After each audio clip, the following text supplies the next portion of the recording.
suis Anne-Sophie du site formationpairh.fr et je vous retrouve aujourd'hui pour aborder le sujet du fractionnement des congés payés.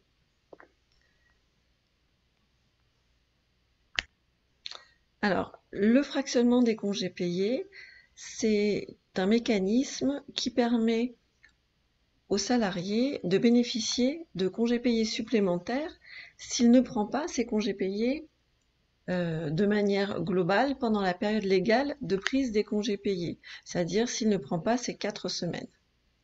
Alors, la période légale, avant de faire le calcul, il faut poser les bases, c'est-à-dire que la période légale de prise des congés payés, elle court chaque année du 1er mai au 31 octobre.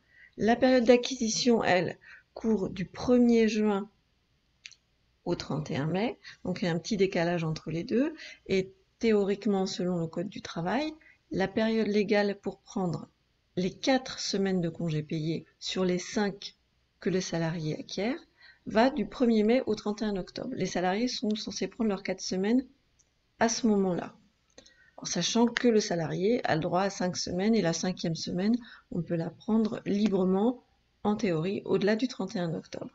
Donc, pour calculer les jours de fractionnement auxquels le salarié a éventuellement droit, on se base sur ces 24 premiers jours. Donc là, on parle en jours légaux de congés payés, donc c'est-à-dire en jours ouvrables, avec 30 jours acquis au cours de l'année, dont 24 jours de congé principal qui représentent les 4 semaines. Alors, il y a certaines conditions à respecter pour que le salarié puisse avoir droit à ces jours de congés supplémentaires. Et la plus importante est que le salarié doit avoir pris au moins 12 jours ouvrables consécutifs entre le 1er mai et le 31 octobre. Donc 12 jours ouvrables ou plus clairement 2 semaines consécutives pendant cette période. Donc on va se placer au 31 octobre de l'année et là, à ce moment-là, sur son bulletin du mois d'octobre, on va regarder combien il lui reste de jours de congés payés à prendre et vérifier s'il a bien pris ces 2 semaines. Et à ce moment-là, on va pouvoir déterminer s'il a le droit ou pas au fractionnement, enfin au congé supplémentaire que procure le fractionnement. Et l'employeur et le salarié doivent être d'accord sur le fait de fractionner les congés. C'est-à-dire qu'il ne peut pas y avoir de conflit. Aucun des deux n'a imposé à l'autre le fait de fractionner les congés payés. Les deux parties sont d'accord pour que les 4 semaines ne soient pas prises en entier.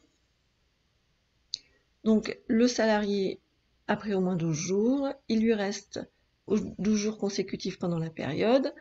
Au 31 octobre, il lui reste au moins 3 jours de congé à prendre et à ce moment-là, il aura le droit à des jours de congés payés supplémentaires. Alors, s'il lui reste entre 3 et 5 jours ouvrables, il a droit à 1 jour de congé supplémentaire. S'il lui reste entre 6 et 12 jours ouvrables, il aura le droit à 2 jours de congés payés supplémentaires. Alors toutefois, il est quand même possible de renoncer à ces jours de congés supplémentaires.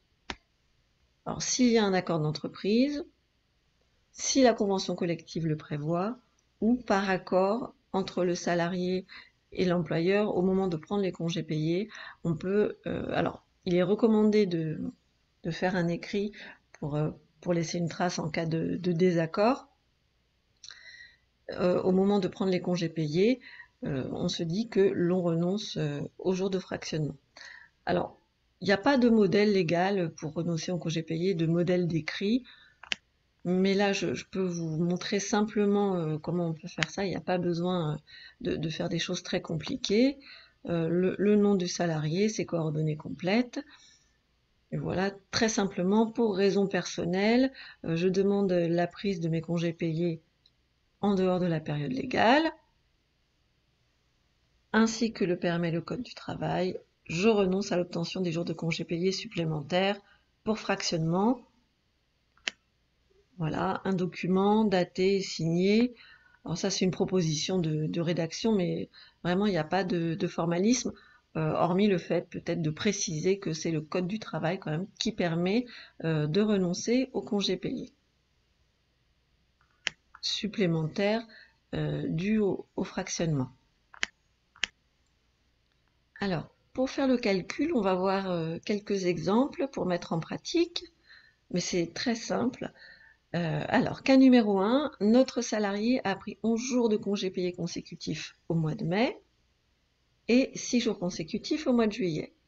Donc, on prend les 24 jours ouvrables auxquels il a droit au titre des 4 semaines, moins 11, moins 6, ça fait qu'au 31 octobre, il lui reste 7 jours de congés payés à prendre.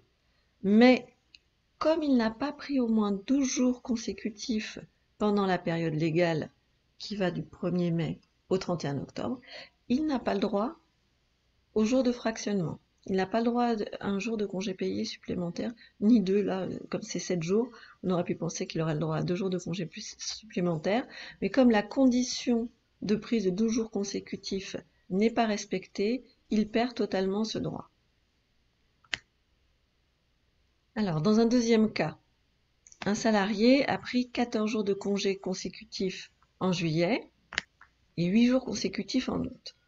Donc ça nous fait 22 jours. Donc on part de la base des 24 jours ouvrables toujours, moins 22 jours, ça lui fait un solde de 2 jours. C'est inférieur à 3 jours, qui est le minimum pour avoir droit au congé supplémentaire de fractionnement. Il n'a donc aucun droit à ce titre. Il pourra prendre le reste de ses jours quand il le souhaite, en accord avec son employeur, évidemment. Alors, dans un troisième cas de figure, on a un salarié qui a pris 15 jours consécutifs au mois de juillet, 5 jours en octobre, ça fait donc un total de 20 jours. Au 31 octobre, s'il a acquis... Alors là, dans tous les cas de figure, on est parti du principe que les salariés avaient acquis tous leurs droits, ils étaient là pendant une année complète, ils n'ont pas eu d'absence qui proratisait l'acquisition des congés payés. Donc on part sur la base de 24 jours, donc moins 20, ça fait 4 jours à prendre au 31 octobre. Donc là, entre 3 et 5 jours, il a le droit à un jour de congé payé supplémentaire s'il n'y a pas d'accord de renonciation avec l'employeur. Et enfin, quatrième cas de figure, le salarié a pris 13 jours consécutifs au mois d'août, rien d'autre pendant la période légale. Au 31 octobre, il lui reste donc 11 jours de congés payés à prendre. Et là, on est dans le second cas de figure. Il a le droit à 2 jours de congés payés supplémentaires qu'il pourra prendre quand il le souhaite, donc en dehors de la période légale, puisqu'on est placé au 31 octobre. Donc voilà, j'ai fini pour le calcul des fractionnements des congés payés. Dans une prochaine vidéo, je ferai peut-être le calcul des jours de fractionnement quand on est pour une société qui fonctionne en jours ouvrés au lieu de jours ouvrables.